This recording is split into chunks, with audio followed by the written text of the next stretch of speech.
4 பவுல் சொல்கிறார், அவனவன் தன் சுய கிரியைகளை சோதித்து பார்க்க கடவன். அப்பொழுது மற்றவனை பார்க்கும் போதல்ல, தன்னையே பார்க்கும்போது மேன்மை பாராட்ட அவனுக்கு இடமுண்டாகும். பிரியமானவர்களே, உங்களுடைய மேன்மை எதில் இருக்கிறது? உங்களுடைய ஞானம் எப்படிப்பட்டதாய் இருக்கிறது? இன்னும் சில வசனங்களை பார்க்கும்போது, சங்கீதம் 63:11 பொய் பேசுகிறவன் வாய் அடைக்கப்படும். நீங்கள் ஞானவான் தான், ஞானத்தினாலே தான் சம்பாதிக்கிறீர்கள். உங்களுடைய ஞானம் பொய்யின் மூலமாக சம்பாத்தியத்தை நாடுகிறதா? அப்படி என்றால் திருவசனம் சொல்கிறது, பொய் பேசுகிறவர்கள் வாய் அடைக்கப்படும். நீதிமொழிகள் 12:26 துன்மார்க்கருடைய வழியோ அவர்களை மோசப்படுத்தும். நீங்கள் ஞானவான் தான், உங்களுடைய வழி துன்மார்க்கமாக இருக்கும் என்றால் அந்த துன்மார்க்கம் உங்களை மோசப்படுத்தும் என்று திருவசனம் சொல்கிறது. ஆகவே பிரியமானவர்களே, உங்களுடைய ஞானத்தை சோதித்து பாருங்கள், உங்களுடைய வழியை சோதித்து பாருங்கள், உங்களுடைய சம்பாத்தியத்தை சோதித்து பாருங்கள், உங்கள் மேன்மை பாராட்டுதலை சோதித்து பாருங்கள்.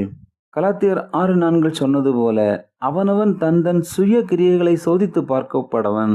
உங்களுடைய சுய கிரியைகளை நீங்களே சோதித்து பார்க்க வேண்டும். ஏனென்றால் உங்கள் உள்ளத்தில் இருக்கிற கிரியைகள் உங்களுக்கும் ஆண்டவருக்கும் தெரியுமே தவிர பிறருக்கு அது தெரிகிறதற்கு வாய்ப்பே இல்லை. ஒருவேளை வெளிப்படையாக நீங்கள் நல்லவர்களாக இருக்கலாம், ஆனால் ஆண்டவருக்குள் நீங்கள் நல்லவர்களாக இருக்கிறீர்களா? ஒருவேளை உலக பிரகாரமாக நீங்கள் கெட்டவர்களாக தெரியலாம், ஆனால் ஆண்டவருக்குள் நீங்கள் கெட்டவர்களாக இருக்கிறீர்களா? அப்போ உங்களை பார்க்கிற ஆண்டவர் உங்களுடைய வெளிப்படையான காரியங்களை பார்த்து மதிப்பிடுகிறவர்கள் அல்ல, அவர் உங்கள் உள்ளத்தை பார்த்து மதிப்பிடுகிறவர்கள். உங்களுக்கு நல்ல ஞானம் தந்திருக்கிறார்கள் என்றால் அந்த ஞானத்தை நாம் எப்படி பயன்படுத்துகிறோம் என்பதை அவர் சோதித்து பார்க்கிறவராக இருக்கிறார்.